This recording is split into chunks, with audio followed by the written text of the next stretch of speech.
Pirates of the Caribbean, the last attraction Walt Disney personally oversaw, and perhaps Disney's greatest achievement in the history of theme park entertainment. And in this episode of Fresh Baked, we're going to cover the history and secrets of this legendary attraction. Our story begins in 1954 when Walt had some concept art commissioned for a pirate shack in something called Bluebeard's Den. But history would suggest that none of the themed lands in the initial designs for Disneyland were fit to host a pirate-themed attraction, so the project was put on hold. The good news for fans is that the early years of Disneyland were quite successful and gave Walt the liberty to quickly begin expanding the park's boundaries and offerings. And so it was that in 1957, construction began on New Orleans Square, the first new land to be added to Disneyland, and with it two new anchors, the Haunted Mansion and Pirates of the Caribbean. Now, if you'd like to know more about the Haunted Mansion, you really should check out our Secrets and History video already completed. And if you want to know more about Pirates of the Caribbean, just stay right here and keep watching. Now, we've got a lot to cover because the story of Pirates of the Caribbean is one of the richest and most fascinating of all Disneyland attractions. So let's get started. Construction began in 1961 with initial plans to build a Pirates Wax Museum 70 feet underground beneath the streets of New Orleans Square. The facade, well, more specifically, the spire atop the attraction's facade, was inspired by the Cabildo in Jackson Square, New Orleans, the building in which the Louisiana Purchase was signed. The second floor of the attraction was originally designed to be a more roomy apartment for Walt and Roy and their families to stay while at the park, an upgrade for sure over the one atop the fire station at Town Square. Unfortunately, Walt passed before they could finish it, and it remained unfinished and unused for 20 years until 1987, when it became the Disney Gallery. Here, guests could walk up the steps adorned with ornate wrought iron railings, complete with Walt and Roy's initials, into a gallery hosting art, collectibles, and memorabilia. You could even enjoy a reserved seat for Fantasmic on the balcony, complete with dessert. Then in 2007, the gallery was closed and the space was converted to the Dream Suite. It's a luxurious apartment in every sense of the word, where overnight stays were awarded to winners of various contests, initially part of the Year of a Million Dreams promotion in 2008. This is one of the most rarely seen places in the entire park, more rare even than Club 33 or Walt's apartment. It's included in tours periodically, but for the most part, you have to win a night's stay if you want to see it in person. Now, stop me if you've heard this before, but work on the Pirates exhibit was put on hold while the Disney Imagineers were off working on exhibits for the 1964 World's Fair. And also stop me if you've heard this before, but thank goodness, because it gave them the chance to discover just how awesome boat travel can be for an attraction. When Walt and his Imagineers returned from the World's Fair in 1964, their creative scope was quickly ramped up with new ideas and creative directions to explore, namely audio animatronics. Now, the Disney company is known for the animatronics, and Pirates is a place where they shine the most. And because Imagineers were brimming with such great ideas, it was quickly decided that they needed a much bigger stage. No longer was it enough to build a small showroom under the streets of New Orleans Square. The construction of a giant show building, two in fact, marked the first time that a park attraction left the berm. These show buildings became a sort of standard for new attractions to follow, including Haunted Mansion and Indiana Jones. And those Imagineers, a who's who of Disney legends. Mark Davis was responsible for concept art of the Pirates. Richard Irvine and Claude Coates were responsible for the art direction. Blaine Gibson made the sculpted models. Bill Martin and Yale Gracie provided the special effects. Alice Davis worked on the costume design, while Thurl Ravenscroft, Paul Frees, and Ex Atencio provided the voices. Atencio also provided the lyrics for the Pirates theme song. It's amazing to think that even the most casual of Disneyland fans would recognize just about all of those names. The best of the best worked on this attraction alongside Walt Disney himself. Now, we'll be talking more about these Imagineers and their individual contributions, but for now, let's get back to those audio animatronics. Walt described them as the grand combination of all the arts: sculpture, painting, theater, and motion pictures. But of course, they're as much science as they are art. And if you're wondering how they work, well, they essentially used sound as a trigger for physical movement in the sculpted characters using electronic relays. I say used, though, as the term audio animatronic today is kind of a misnomer. Today there is no sound, no audio at all, as everything is done digitally. But I guess digital animatronic doesn't quite have the same ring to it. Now, there are a lot of animatronics throughout Disneyland, but what is it about these pirates that we love so much? Well, it all started with Mark Davis, who was assigned with creating personalities for the pirates that made them lovable, rather than the rogue thieves history knows them to be. And that's what's amazing about Pirates, really. It's an attraction that would not be made today if you think about it. But the fact that it was made at all is in large part thanks to Mark Davis and his amazing ability to make these guys just so lovable. And it was Blaine Gibson's ability as a sculptor to bring those drawings to life. Now here's something fun. At one point, those animatronic pirates were once anatomically correct. This didn't last though, as when the pirates were originally being tested, their anatomically correct features, as it were, became more pronounced and obvious as the pirates began to move around. After everyone was done being shocked, the question was asked, well, what do we do? It was Alice Davis who is believed to have said, well, we take a hacksaw and cut them off. Speaking of Alice Davis, perhaps best known for her work on It's a Small World, began work on Pirates immediately after Small World and described the transition as graduating from sweet little children to dirty old men overnight. Now before we go any further, let's wind it back a bit. The build-up and promotion of the attraction leading up to its opening was entertainment itself. Walt would promote the construction with love and passion on the Wonderful World of Disney television show. You might even recognize this face that appeared in the show. Yes, that's the Leota Toombs, better known for her appearance as Madame Leota at the Haunted Mansion. When it was ready for opening day in 1967, it was an event that would rival anything we see today. Pirates were coming in from all directions. They'd taken over the Columbia, they arrived in canoes, they walked the plank, and otherwise acted all piratey. Quite in line, actually, with the original attraction, wouldn't you say? There was even a shootout in front of the entrance with the Brits doing their best to hold off the pirates. But the pirates eventually won out, and so it was that the world's greatest theme park attraction was born. On that day, Dorothy L'Amour smashed a bottle of water from the Mississippi over an anchor rumored to have belonged to Jean Lafitte. That anchor is still here today along the rivers of America. So let's go inside and take a ride through the bayou and see what these pirates are up to. This story begins when you board at Lafitte's Landing, named after the aforementioned legendary pirate Jean Lafitte, who operated a warehouse stocked with pirate booty, I'm sure, in New Orleans, and who, in return for a legal pardon from all of his nefarious pirate deeds, agreed to help General Andrew Jackson defend New Orleans against the British in 1815. The boat ride concept was put in play after the success of Small World, which boasts an amazingly high 3,400 guests per hour. Per hour! By comparison, Space Mountain, for example, is around 1,000. This makes Pirates one of the smoothest moving queues in the park. There's hardly ever a point where you're standing still. The ride begins with a quiet and dark Louisiana bayou where guests can drift by the Blue Bayou restaurant on the right. Some might be surprised to know that the Blue Bayou has been here since opening day, though originally it was intended to be more of a dinner theater, something like the Golden Horseshoe. For many, one of the favorite nuances of the bayou scene are the fireflies. They're a fascinating invention of Yale Gracie. He placed small strips of black tape on one side of a small bulb, then placed them on strings and blew a fan on them. As they twisted in the air, they would flip back and forth between the light side and the black tape side, creating the flickering effect. Lo-fi tech indeed. Over on your left, there's a walkway for cast members behind that tree line. From time to time, you might even see a cast member walking right through the bayou in what looks like waist-deep water. And now this fellow on the left has been the topic of some debate. Who is he? Why is he here? There's no official word, but some speculate he is Jean Lafitte, retired and reflecting on his pirating adventures, and the story we're about to witness is his. Many also refer to him as playing a banjo. You know, that pirate playing the banjo in the bayou? Yeah. Except he's not holding a banjo at all. He's just sitting there. There is banjo music, but we don't know where that's coming from. And this bridge just to the right of the not playing banjo pirate is a functional bridge for cast members to go backstage. It leads to that walkway we just saw before and then to the New Orleans Square bathrooms.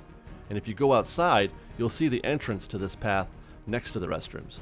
The warning given by this piratey skull and crossbones was originally none other than the script and songwriter for Pirates, X Atencio. He's now voiced by James Arnold Taylor, who also provided the voice for the likes of Johnny Test, Obi-Wan Kenobi, Titus from Final Fantasy, and Captain Jack Sparrow himself in Kingdom Hearts 2. Which brings us to our first drop, in total darkness. The drop is 52 feet and is just a setup to a second drop of another 37 feet before entering Dead Man's Cove. Now, like the Haunted Mansion, the drops are necessary to bring you underground so you can travel under the Disneyland Railroad and into the two huge show buildings on the other side of the berm. The theme song heard along the way was also written by X Atencio with music by George Bruns. It's performed by the Mellow Men, led by Thurl Ravenscroft, who also performed the Painting the Roses Red song from Alice in Wonderland.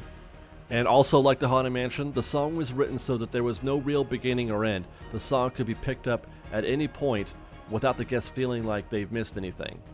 And so as you enter Dead Man's Cove, guests find a few scenes involving skeleted pirates. Now, as far as I know, there's no real story here. In fact, I'm not even sure we're in a real cove. It's been suggested that these scenes all take place on an actual pirate ship, not a pirate's lair or at sea. The first of those scenes is a skeleton steering the ship above decks during a thunderstorm. The second is some pirates down below in the galley having some rum. And the third is the pirate captain checking out his pirate treasure map. I mean, it does make sense that these would be on a ship and not in a cave because, well, I mean, sleeping in a big old bed and having a fully decorated and stocked galley in a cove at sea is kind of out of place. And we also don't know why they're skeletons, other than the aforementioned notion that we're watching a pirate's life in reverse. But I personally reject this idea, mostly because it doesn't make any sense from a narrative point of view. As in, when was that ever a reasonable storytelling device? So now is a good time, I think, to say that while some of us may not appreciate the additions of Jack Sparrow, Barbossa, or even Blackbeard to our ride, which we'll get to a little later, I do think the filmmakers did an outstanding job of creating a story out of this. Cursed pirates are a pretty darn fantastic idea, if you ask me. This is why I've stopped trying to impose a story on the events happening on the attraction, or to believe that there ever was one, and just let the films do all the talking on that. And look, there's a redhead in a painting. We'll be checking in on her a little later. Now this scene actually is perhaps the best example of why the writers of the film did such an outstanding job of eliciting a story out of the elements available in the attraction. You see, these skeletons, by all appearances, are alive, unless they were killed and frozen stiff while playing a game of chess and actively drinking a bottle of rum, because the rum is mid-pour. So therefore, we have to assume that it was a live skeleton, a cursed pirate, that was taking that drink. By the way, the effect of the rum being mid-pour is a rather basic but highly effective effect, where a dark red ribbon speckled with shiny bits is strung on a line and twisted around. Okay, so in the next scene we have what we assume is the pirate captain, also frozen in time, looking at a map. Now, though Disney has never confirmed or denied this, it is generally believed that the skull and crossbones on the headboard, that digi-looking thing right there, is a real skeleton head.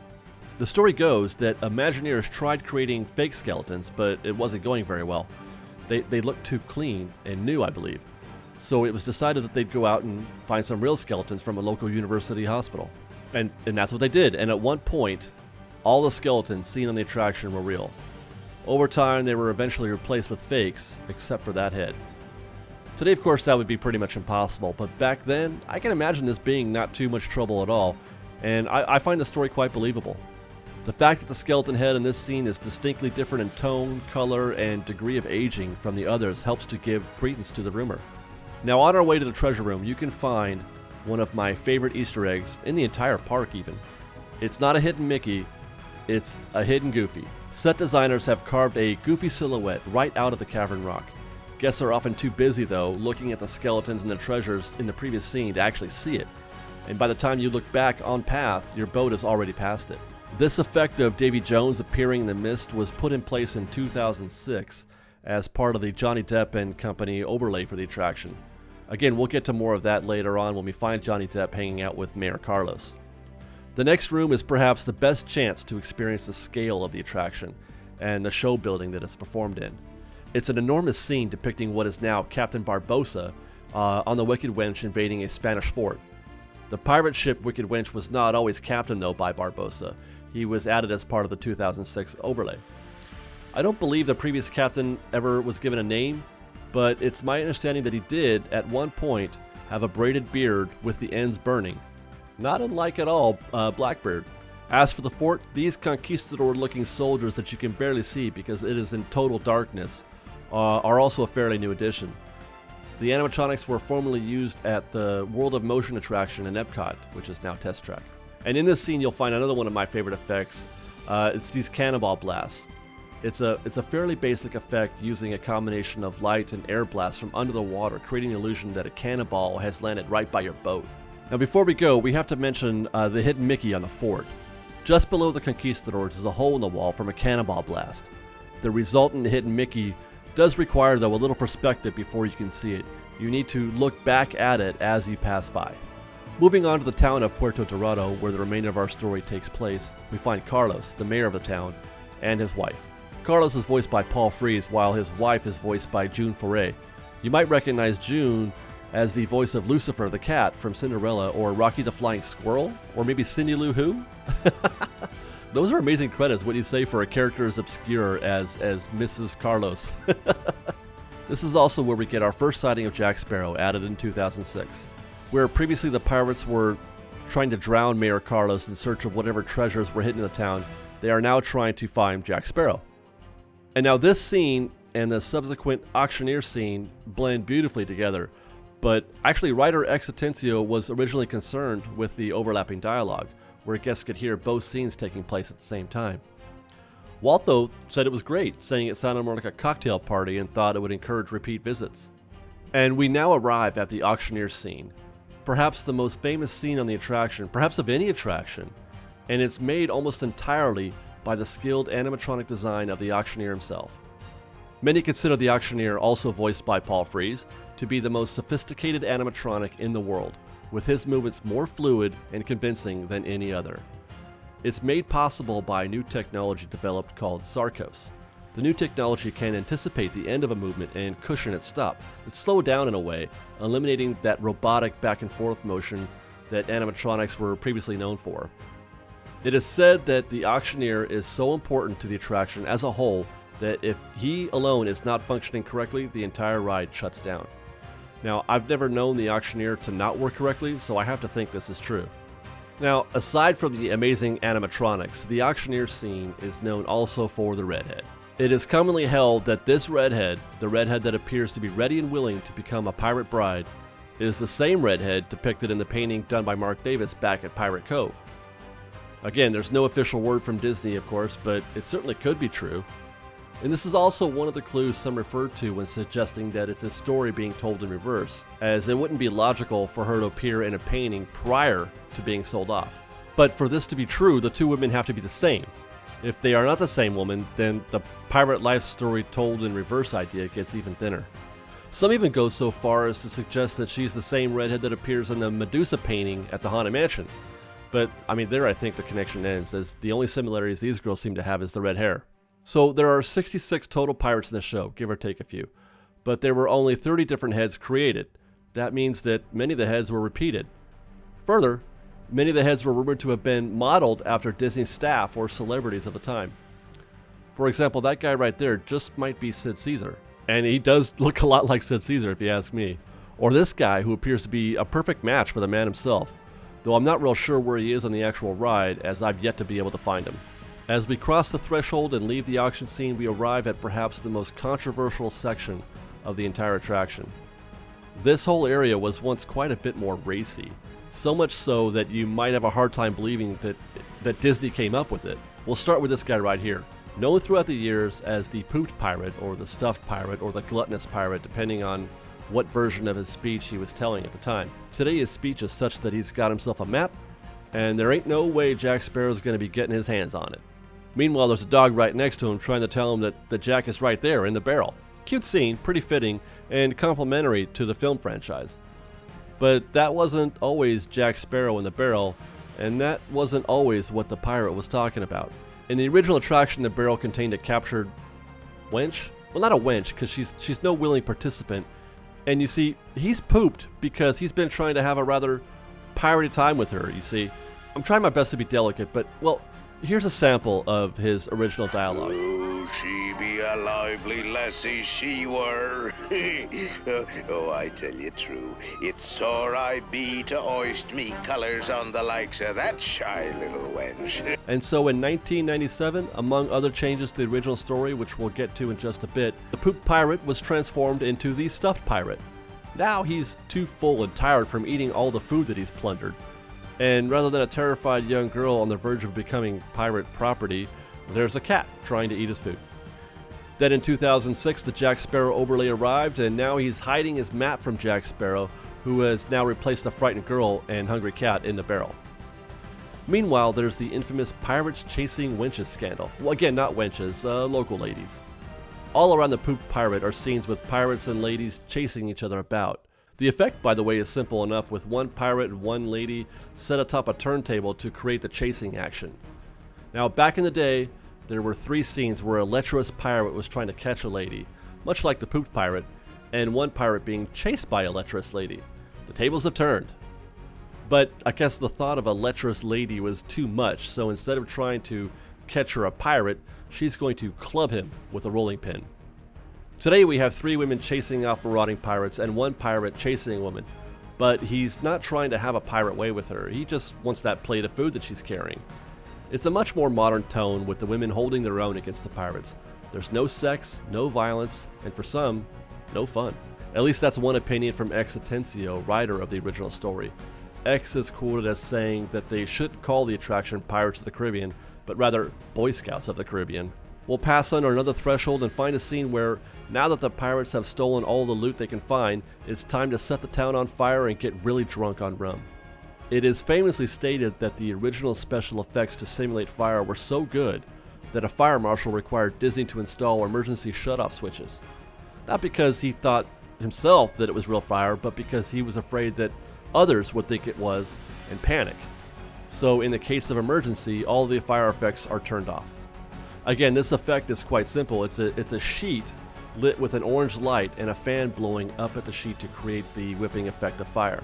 And so our final stretch is home to another infamous scene with 3 jailed pirates trying to coax a set of keys from a dog. That dog is Walt's dog, or some would have you believe that anyway. It's just a rumor, as I haven't seen any proof either way. In fact, I can't say that I've ever even seen a photo with Walt and a dog that is said to be his. This drunken pirate's last stand, apparently they're fighting each other now, or maybe they're just firing off their guns as part of a party. Who can say? But there did used to be more of them. Originally, there was another pirate to the boat's left. He would teeter-totter on top of some barrels. Not sure why he's gone today, but alas, he's there no more. Which leaves us with our final scene. Today it's Jack Sparrow giving us a final farewell and enjoying his many shiny rewards. This was added in again in 2006, but before that, it was just 2 pirates trying to push a big pile of treasure up the waterfall. Walt shared the idea of this uphill climb on the waterfall in the Wonderful World of Disney show. He described it as being only logical, as that's how we got down there to begin with.